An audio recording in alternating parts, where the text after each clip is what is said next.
Bonsoir à tous, merci de me recevoir chez vous. J'espère que vous avez passé une excellente journée. On ne sait pas parler de la journée, mais c'est comme ça. Il y a des journées où on est trop pris et on ne peut pas donc se parler. Cela dit, gardez espoir, le meilleur est à venir.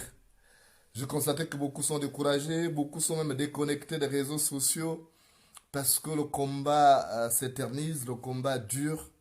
Oui, il fallait bien parce que ça nous permet de nettoyer le plancher, ça permet d'identifier des personnes dignes de confiance et tout ce qui est en train de se passer, Dieu est en train de nettoyer le plancher gabonais pour que demain le pays soit géré par des personnes propres. Donc, ne vous découragez pas. Hier, j'ai annoncé, j'ai fait d'ailleurs le défouloir là-dessus sur ce qui s'est passé aux Nations Unies où le Gabon a été élu membre du Conseil des droits de l'homme. Ce n'est pas une victoire pour Ali Bongo. Franchement, les gens pensent que les Américains soutiennent Ali Bongo, que la communauté internationale soutient Ali Bongo. C'est des histoires. Évidemment, les pérégistes qui n'ont pas un mandat, qui n'ont pas un bilan à défendre, ont sauté sur l'occasion pour jubiler. Ils ont l'habitude de jubiler sur des fausses victoires. Ce n'est pas une victoire. Une victoire qu'on a acquise moyennant des espèces sonnantes et trébuchantes. On connaît comment le lobbying s'est fait. Le lobbying s'est fait avec beaucoup d'argent. Voilà. Donc il y a beaucoup d'argent qui a circulé et on influence. Et quand l'Arabie Saoudite est exclue, donc l'Arabie Saoudite, qui s'entend super bien avec Ali Bongo, va dire, bon, au moins le Gabon va nous aider là-bas lorsqu'il s'agira des questions de droits de l'homme, le Gabon va nous défendre. Donc on pousse le dossier du Gabon, sans oublier les autres lobbies payés par la présidence gabonaise, notamment le cabinet Blair. Donc, ce n'est pas ici une victoire en tant que telle. C'est pas qu'on a reconnu, on a décerné satisfecit à Ali Bongo. Ali Bongo est médiocre, dirigeant, il le restera. Il est au seuil de sa vie. Donc, il n'y a aucun trophée. C'est pas un trophée. Vous voyez que l'Arabie Saoudite est le seul pays qui a été exclu. L'Arabie Saoudite a été exclue tout simplement parce que il y a ces journalistes, vous savez, euh, il y a des régimes qui sont vraiment stupides. Il y a des symboles de la liberté auxquels on ne s'attaque pas. Les journalistes, par exemple. Quand vous tuez un journaliste, ça vous colle à la peau. Vous avez vu Blaise Compaoré avec le dossier Norbert Zongo. Il avait tué Norbert Zongo. Mais combien d'années après, le dossier continue à le suivre, à le traquer partout. Son frère François Compaoré, qui est réfugié en France, il va répondre de ses actes devant la loi.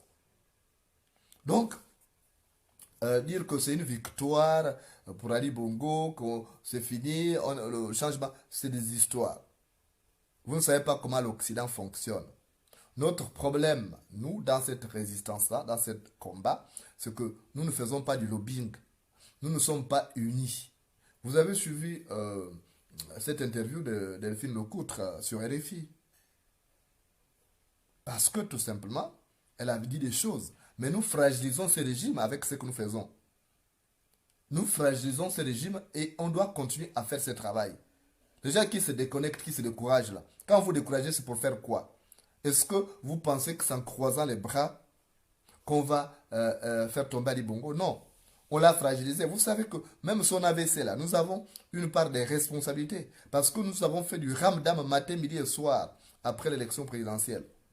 C'est comme un éléphant qui débarque dans votre plantation. Si vous mettez à faire du tapage, l'éléphant ne va pas manger vos plantes. Ça va être difficile.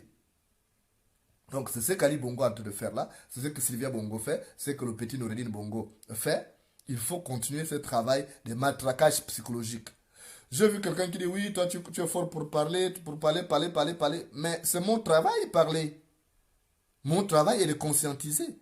Parce que pour soulever le peuple, il faut conscientiser suffisamment ce peuple. Si le travail que nous faisons aujourd'hui avait commencé depuis des années, je crois que on aurait déjà libéré le Gabon. Parce que nous avons un peuple déjà qui est déjà mature. Et les gens ne peuvent pas tromper ce peuple-là tous les jours. Parce que la poule qui a les yeux ne mange pas la graine d'arachide pourrie. La poule qui a les yeux ne mange pas la graine d'arachide pourrie. Donc, nous devons continuer de nous battre, de dénoncer ces régimes-là. Tous les actes sordides qu'il fait. Là, par exemple, vous voyez, j'ai lancé l'offensive sur cette affaire d'église. Je suis content de voir que tout le monde est d'accord pour soutenir les fidèles. Parce que on ne parlait pas de ça.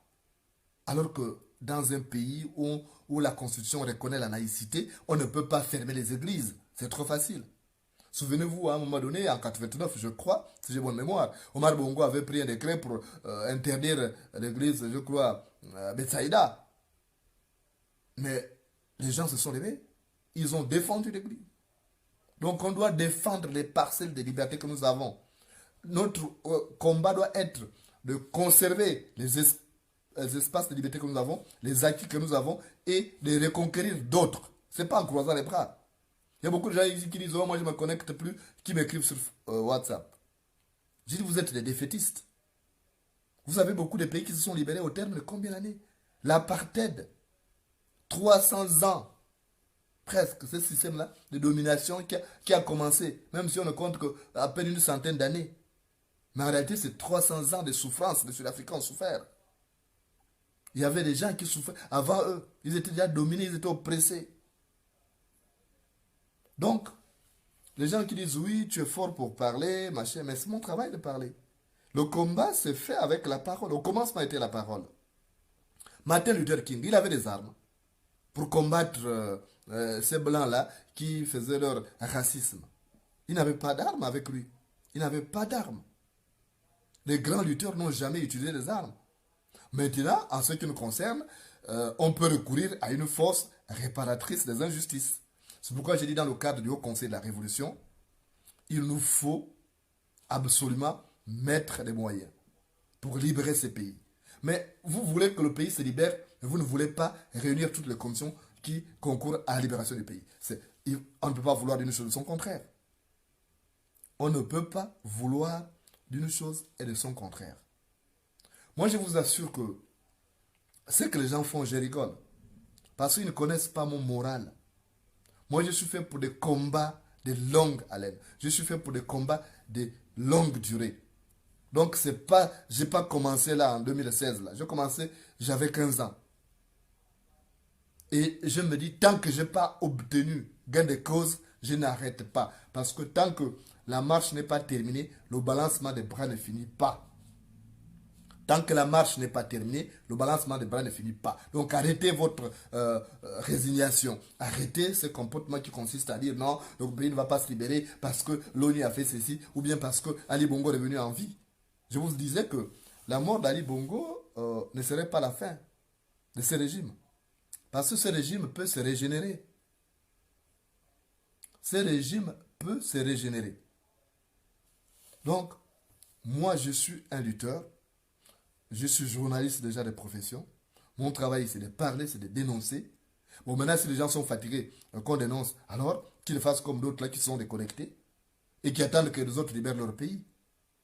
Mais seulement, ceux qui n'auront pas joué un rôle important, qu'ils sachent que demain, ils doivent rebâtir quoi que ce soit. Parce que si tu n'as pas été à la chasse, ne réclame pas être présent là où on dépèce le gibier. Si tu n'as pas été à la chasse, ne réclame pas à être présent là où on dépèce le gibier. Donc, il faut tenir. Le meilleur est à venir. Gardez espoir. Le meilleur est à venir. Ce régime est à bout de souffle. Regardez tout ce qui va se passer. Vous allez voir que d'ici là, en janvier, il y aura certainement un remaniement ministériel. Ils vont remanier le gouvernement. Ils vont mettre encore... Mais le problème, ce ne sont pas les ministres. Les ministres n'ont plus de pouvoir. Tous les pouvoirs sont concentrés à la présidence de la République. Ali Bongo a vidé tous les ministères, justement, de tous les pouvoirs. Maintenant, on peut changer n'importe quel ministre. On peut mettre n'importe qui. Même si on va prendre Jésus pour être Premier ministre du Gabon, il n'y aura pas de résultat tant que le chef lui-même, Ali Bongo, n'est pas un modèle. tant qu'il n'a pas de vertu, tant que c'est quelqu'un qui n'a pas d'idéologie. Ça ne peut pas marcher. Vous avez vu hier, on a rigolé avec Gaël Koumbay, le général de Mapane, qui est arrivé pour essayer de défendre. Vous avez vu qu'à un moment donné, il avait même plus d'arguments lui-même. Il avait du mal à défendre ce type-là. Parce qu'il sait au fond de lui que nous avons raison. En fait, ces gens-là nous prêtent, ils prêtent le flanc. Ils nous donnent même l'occasion de cogner. Donc, il ne faut pas vous arrêter en disant oui, le combat, le pays ne va pas se libérer, ce n'est pas la peine que je me fasse. Non. Vous croisez les bras, vous faites le jeu du pouvoir. Tous ceux qui croisent les bras font le jeu du pouvoir. On doit se battre. Ça doit être ça notre leitmotiv chaque jour en disant je dois trouver quelque chose pour embêter ce régime. Pour embêter Ali Bongo, pour embêter Sylvia Bongo, pour embêter Noureddin Bongo, pour embêter tous les autres membres de ce régime-là. Ça doit être ça notre sacerdoce. Quand on nous opprime, nous, on doit aussi rétorquer. Nous avons la chance aujourd'hui, je vous dis, c'est une formidable chance, d'avoir de nouvelles technologies de la communication, de l'information, d'avoir Internet et autres. Mais souvenez-vous, il y a quelques années, nous n'avons pas Internet. C'était compliqué de dénoncer parce que Gabon Télévision, ils ont verrouillé. L'Union, ils ont verrouillé. Il y a même une loi qui est sortie à l'Union, enfin, une mesure qui a été prise, que l'Union ne peut même plus parler de tout ce qui concerne les opposants. Donc, l'Union ne peut même plus critiquer tout ce qui est enfin, ne peut plus parler des activités de l'opposition. Donc, tout est verrouillé. Ils ont verrouillé toutes les issues. Donc, ce qui nous reste, c'est Internet. Nos médias qui nous restent, c'est Internet. Et Internet est même plus suivi parce qu'aujourd'hui, tout le monde s'arrange à avoir un téléphone pour avoir Internet. C'est même tant mieux, c'est même une chance pour nous. Donc, il ne faut pas rester là à dire que non, le pays ne va pas se libérer. Il ne faut pas être pessimiste. Il faut rêver, il faut avoir un idéal. Moi, je rêve d'un Gabon nouveau. Jusqu'au bout, j'y crois, malgré tout ce que les gens font là. Malgré les campagnes de dénigrement, malgré l'achat de certaines personnes qui sont proches de moi, malgré tout ce qui peut être fait là, ce n'est pas ce qui va me ralentir. Je veux que vous soyez animés par cette même détermination-là.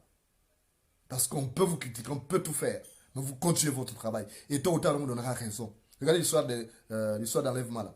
Je vous ai parlé il n'y a pas longtemps, je vous avais annoncé qu'il y aura des enlèvements qui vont reprendre. Il y aura des crimes qui vont reprendre. Les gens m'ont insulté. Mais aujourd'hui, on est où? On m'a insulté, on est où? Regardez, on enlève même une vieille maman de 86 ans. J'en ai parlé, vous avez écouté des ravisseurs. Mais là, ce n'est que le début. Parce que des actes comme ça vont se multiplier. Des actes motivés par la pauvreté. Parce que les gens sont dans une extrême pauvreté, ils sont prêts à vendre.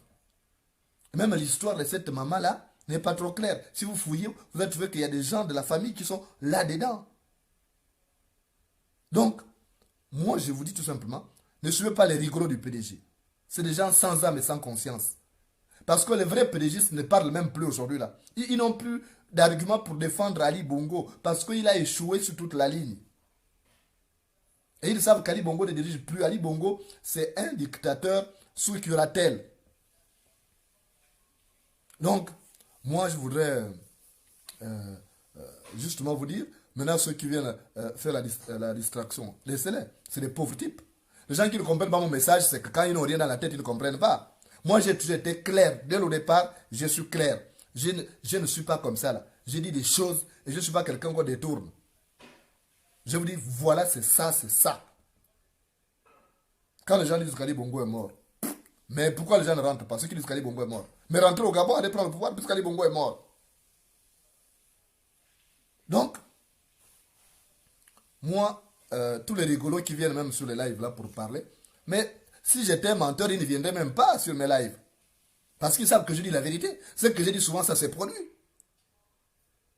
Je vous prends seulement le cas d'enlèvement là. Vous voyez le nombre de personnes là, des enfants qui sont cherchés là, recherchés par la famille. Ils ont besoin du sang humain. Pourquoi? Mais ce n'est pas ça qui va permettre que ce pouvoir reste là. Et la durée de vie d'une dictature dépend de l'engagement du peuple. Si le peuple est engagé à se débarrasser de ce régime, on se débarrassera. Maintenant, il y a un certain nombre de paramètres dont il faut tenir compte aujourd'hui. Des paramètres mystico-spirituels. On ne peut pas libérer le Gabon si on ne tient pas compte de la dimension spirituelle. Le Gabon est un grand centre spirituel. Et beaucoup de choses ont été faites pour que le peuple gabonais ne se réveille pas. Quand vous avez des dictateurs comme ça, comme Ali Bongo, qui est là, parce que tout simplement, il ne sait rien, vous avez des gens comme le Sylvia Bongo, je vous assure que le Gabon est tombé trop bas. Le Gabon est tombé trop bas. Parce que tout simplement, on a des rigolos qui gèrent le pays. Et on ne peut pas donner quel que soit. Je ne sais pas, c'était une erreur en 2009 de donner le pouvoir à Ali Bongo. Parce qu'il il ne portait pas les prémices des sociaux aux problèmes des Gabonais. Il n'a jamais été un bon chef, même dans sa famille. Il n'a jamais été un bon chef. Vous voyez comment les enfants des Bongo sont dispersés aujourd'hui. Beaucoup sont obligés d'aller faire des atalakou au Petit Omar Denis, au Congo. Donc, quelqu'un qui n'arrive pas à rassembler sa famille, il n'arrive pas à réunir sa fratrie, vous pensez que c'est tout un pays qui va gérer? Non. Donc, nous, notre objectif, c'est de dire que c'est notre pays. Le Gabon est sous occupation. Et on doit se battre. Et ne suivez pas les rigolos qui viennent vous dire, oh, ceci, c'est là. Ce sont des rigolos. Laissez-les, mais ils vont regretter. Parce que quand la plaie est guérie, les mouches meurent de honte. Quand la plaie est guérie, les mouches meurent de honte. Laissez les gens là dire leurs conneries. Moi, je ne les supplie parce que je comprends que c'est la distraction. Beaucoup ont été payés pour freiner des 4 fers la libération du pays.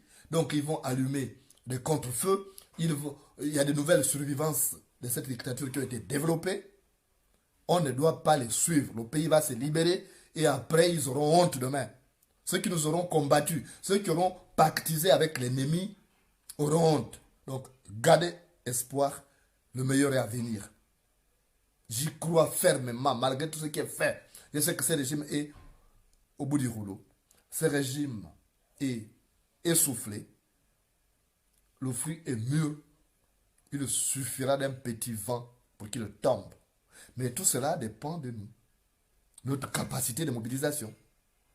Notre détermination. C'est pas en disant, bon, je me déconnecte des réseaux sociaux, je vais me reconnecter quand le pays va se libérer. Ah ouais? Mais quel rôle auras-tu joué? Que diras-tu à tes enfants, à tes petits-enfants? Tu auras joué quel rôle? Parce que l'histoire retiendra les noms de ceux qui seront battus pour ces pays, véritablement. Pas les gens qui se battaient pour des friandises. Parce qu'ils sont nombreux qui se battent juste pour des friandises. Or, comme j'ai l'habitude de vous le dire, le Margouya fait des pompes sans penser avoir les biceps. Le Margouya fait des pompes sans penser avoir des biceps. Donc il ne faut pas dire, mais qu'est-ce que je vais avoir dans le Gabon, qu'est-ce que je gagnerai dans ce combat. Mais non. On ne doit pas raisonner comme ça. Et c'est d'abord ce raisonnement rétrograde qui a fait que le pays se trouve aujourd'hui parce que les gens pensent d'abord à leur ventre. Ils pensent à leur vie personnelle, à leur mieux-être. Mais si nous tous on avait pensé comme ça, on serait resté au Gabon. Si nous tous on avait pensé comme ça, on serait resté au Gabon parce qu'on avait une belle vie. J'ai vu quelqu'un dire là que non, ça se sent la belle vie. Mais moi au Gabon j'étais pauvre. Vous savez que j'étais pauvre. Vous savez combien j'ai gagné au Gabon? À l'Union. Ceux qui m'ont connu, ils ont vu les grosses voitures que j'avais. Je faisais louer même mes voitures à l'entreprise, à l'Union. Quand je faisais l'émission, c'était ma voiture et l'Union payait. Demandez. Donc quand je vois des gens, oh, alors moi j'étais misérable. Moi je ne suis pas quelqu'un qui a fui le Gabon pour se retrouver. Parce qu'il y a beaucoup qui ont fui le Gabon parce qu'ils étaient dans la misère. Donc, moi, je voudrais vous dire, ne suivez pas les gens qui veulent vous décourager. Ne suivez pas, c'est des rigolos, ils sont payés pour ça. En fait, ils se plaisent. Et cette situation-là, dans laquelle se trouve le Gabon aujourd'hui, arrange beaucoup. Parce qu'ils ont plus à gagner dans cette crise que dans un pays libéré parce qu'ils n'ont rien pratiquement. Ils n'ont pas, des atouts qu'ils peuvent développer demain pour tenir dans un Gabon nouveau. Dans un Gabon où le mérite sera érigé en vertu. Ils ne pourront pas tenir. Ils ne pourront pas tenir. Eux, ils ne peuvent survivre que dans cet environnement de la médiocrité. Sous le règne de la médiocrité, le règne qu'incarne Ali Bongo. Donc, il faut tenir. Ne dites pas que bon, moi je suis fatigué depuis, on ne fait que lutter, lutter. Mais il y a des gens qui ont lutté. Regardez Mandela, 27 ans de prison. Mandela, 27 ans de prison à Robben Island. Il est resté là-bas. Sur une île, il ne pouvait pas fuir parce qu'il y avait des caïmans partout. Sa mère est morte. Il n'a même pas pu aller assister aux obsèques. Il a demandé qu'on lui donne des gardiens pour l'accompagner, aller enterrer sa mère. Ils ont dit non, alors qu'il n'allait pas fuir. Ses enfants grandissaient sans qu'il soit là. Un jour, sa mère est venue lui rendre visite avec son enfant, sa fille, qu'elle avait laissé bébé. Elle avait déjà 13 ans. Et quand la mère est arrivée lui rendre visite à la prison, elle était accompagnée de cette fille-là. Et c'est comme ça qu'elle regardait l'enfant, elle ne savait pas, elle se posait la question, mais c'est qui? Après, elle a dit à sa mère, mais maman, celle-là, c'est qui?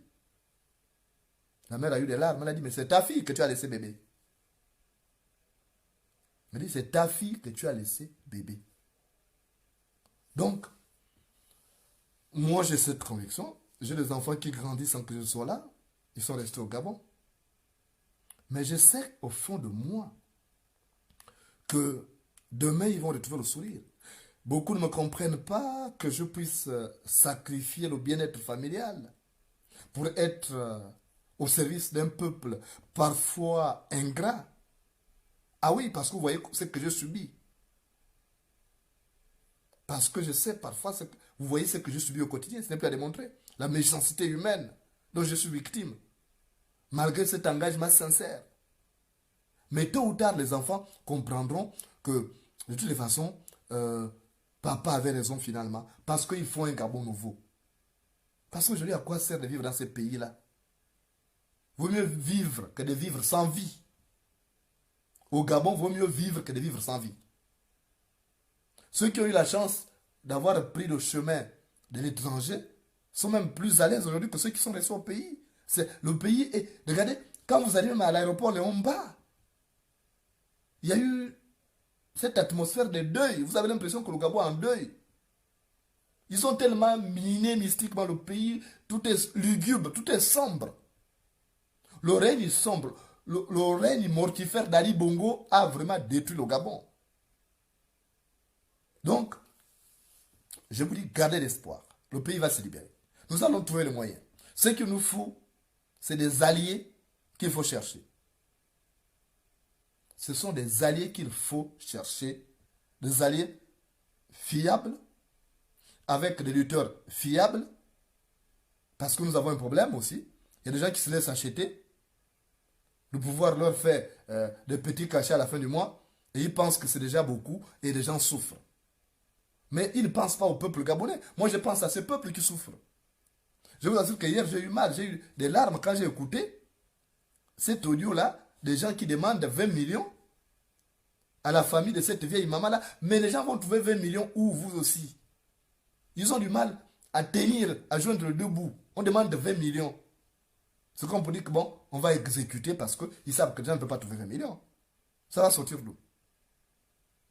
Donc, le pays a été détruit. On doit récupérer notre pays. Quels que soient les moyens qu'on doit utiliser, on doit récupérer notre pays. Qu'on dribble à gauche ou à droite, l'essentiel c'est de marquer le but.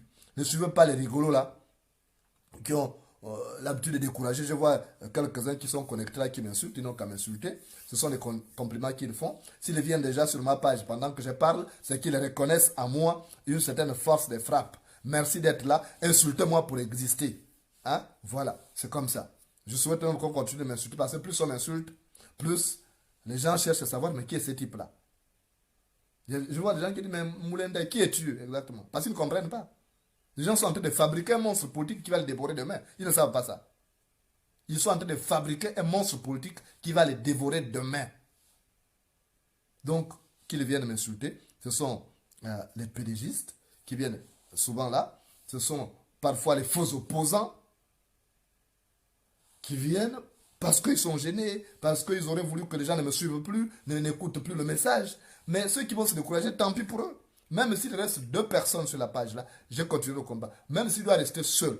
Je vous avais dit l'autre jour que le combat là, toutes les guerres de libération, sont comme les voyages à bord des bus. Au point de départ, vous êtes nombreux, le bus est plein. Le bus est plein quand vous démarrez. Mais à mi-chemin, il y a des gens qui descendent. Et quand vous arrivez au terminus, vous êtes parfois seul qui restez. Mais le bus ne va pas s'arrêter parce que vous restez seul. Il doit aller au terminus. Le terminus, si le terminus, c'est Makata Mangoy, le bus doit arriver jusqu'à Makata Mangoy. Après, il retourne. C'est comme ça, malheureusement. Donc, votre détermination doit être celle-là d'aller jusqu'au bout de ce combat. En disant, moi, je dois avoir un Gabon nouveau parce qu'on doit se retrouver. Je disais à Fils du Gabon l'autre jour, que j'aimerais me retrouver avec des gars comme ça, Fils du Gabon, Willy Oula, Mazia, West Andrea, Koli Koli, tous les autres là qui animent la révolution au quotidien. Parce que je ne suis pas seul. J'aimerais dans un Gabon libéré, on se retrouve, on va revivre les temps forts de ces combats-là, les vidéos, les clashs. On reverra ça plus que ça reste sur la toile. On aura des journées dédiées spécialement à ça, à revisiter notre passé, les différentes étapes qui auront caractérisé ce combat. Parce que c'est un combat âpre. Moi, j'ai hâte de voir le pays se libérer. J'ai hâte de voir le pays se libérer. Donc, j'aimerais voir tout ce monde-là. Où on dit là, mais tiens, mais tel jour, on remet les vidéos là. Parfois avec les gens qu'on tapait, parce qu'ils seront avec nous. Dans le Gabon de demain, on va reconstruire le Gabon avec ces gens-là. On n'ira pas chercher des personnes sorties d'ailleurs, comme Ali Bongo le fait. On n'ira pas prendre d'autres personnes pour gérer le Gabon. Ce seraient des vrais Gabonais qui vont gérer le Gabon. Parce que seul ton ongle sait où t'es gratté. Seul ton ongle sait où t'es gratté. On ne peut pas faire confiance à des métèques qui n'ont d'attache ni avec la patrie ni avec nos ancêtres. Non. Dieu a créé les choses simplement. Dieu a créé la nature. Chaque espace a ses habitants, a ses spécificités, a ses espèces halieutiques, a ses arbres. C'est comme ça que Dieu a créé la nature. Donc s'il a dit que les Libanais doivent vivre au Liban, c'est que c'est comme ça. S'il a dit que les Mauritaniens doivent vivre en Mauritanie, il a dit que les Camerounais doivent vivre même s'ils doivent sortir, mais c'est leur pays, c'est leur espace. Donc, moi, je serai là pour vous dire, on va développer le Gabon, mais ce sera avec des Gabonais de pure souche. On ne confiera pas la destinée du Gabon à des touristes politiques. Non, non, non, non, non.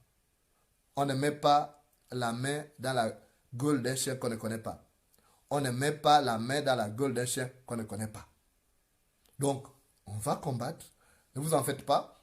Et c'est que vous êtes nombreux. Et d'abord, ça me fait plaisir de voir tous ces gens-là qui sont au quotidien, qui prennent de mes nouvelles, qui le matin regardent mon WhatsApp d'abord. Est-ce que je me suis connecté? Parce qu'ils peuvent imaginer que quelque chose se soit passé dans la nuit. Merci beaucoup. Mais moi, je peux vous garantir le meilleur hommage ou la meilleure récompense, c'est d'être constant et d'être déterminé jusqu'au bout avec vous pour ensemble libérer ce pays jusqu'au bout. Je ne suis pas quelqu'un qui trahit pour faire plaisir. Ce n'est pas ça ma nature. Il y a des gens qui ne me connaissent pas, laissez-les. Et quels que soient les vents et marées, on va rester là, on va combattre cette dictature-là qui développe de nouvelles survivances. Mais nous aussi, nous sommes intelligents. À chaque fois qu'ils vont développer de nouvelles survivances, nous allons trouver les moyens pour les combattre. Donc, ça va être ça, justement, notre préoccupation au quotidien. Laissez les rigolos qui s'agitent, ils s'agitent parce qu'ils ont peur. Ils ont peur, surtout le défouloir. Il y a d'autres qui chantent même que le balcon est mort. Le balcon n'est pas mort. Ne vous en faites pas. Donc, moi je suis là pour vous dire que le combat continue. N'écoutez pas les gens. Même si vous êtes dans des... Je sais que vous avez des problèmes. Moi aussi j'ai des problèmes. Vous ne pouvez pas imaginer que j'ai des problèmes aussi comme vous. J'ai subi des choses terribles. Je ne suis pas obligé de venir pleurnicher chaque fois. Il y a des choses terribles que j'ai subies. Vous savez, c'est parce qu'il vit dans l'eau qu'on ne voit pas les larmes du poisson qui pleure. C'est parce qu'il vit dans l'eau qu'on ne voit pas les larmes du poisson qui pleure. Mais quel que soit le problème que vous pouvez avoir, ne dites pas on abandonne. N'abandonnez jamais. Ne renoncez jamais à une entreprise que vous avez commencée. Il faut aller jusqu'au bout. Et vous trouverez toujours des gens. Moi, j'ai trouvé des gens formidables parce que tous les Gabonais à l'étranger ne sont pas forcément mauvais. J'ai trouvé aussi des gens qui ne sont pas forcément Gabonais qui me soutiennent. C'est ce qui fait ma force aussi. Parce que même quand vous trouvez que les gens sont mauvais, mais la personne est mauvaise avec vous par rapport à quoi? Par rapport à, parfois à l'acte que vous avez fait, l'acte que vous avez posé à son encontre. Mais la personne sera bien avec une autre personne. Donc, quand vous dites non, n'allez pas chez Moulenda, il est mauvais, machin, tout ça, n'écoutez pas. Si je vous fais quelque chose de particulier, à ce moment-là, vous pouvez maintenant m'en tenir rigueur. Mais tant que je ne vous ai rien fait, ne vous mettez pas avec les gens pour me détester. Parce que c'est vers ça qu'on vous mène, on vous amène. On vous amène vers ce dessin qui consiste à détester les autres, les gens qui ne vous ont rien fait. Ne tombez pas parce que vous allez vous écouter. C'est la calomnie. Et ça, c'est devenu notre marque de fabrique. La calomnie, la haine, la jalousie. Donc ne suivez pas les gens qui viennent vous dire que oh non, n'allez pas, il est comme ça, il est ceci, c'est des histoires, ils sont comme ça. Mais quels que soient les problèmes que vous avez, ne pensez pas à renoncer à cette initiative, à cette belle aventure qu'est la libération du Gabon, que j'imagine imminente, parce que la vie est comme ça. Parfois, c'est celui qu'on vous présente comme le plus grand sorcier là, qui vient vous rendre un service. Vous n'avez pas, la vie est bizarre. Je vais terminer.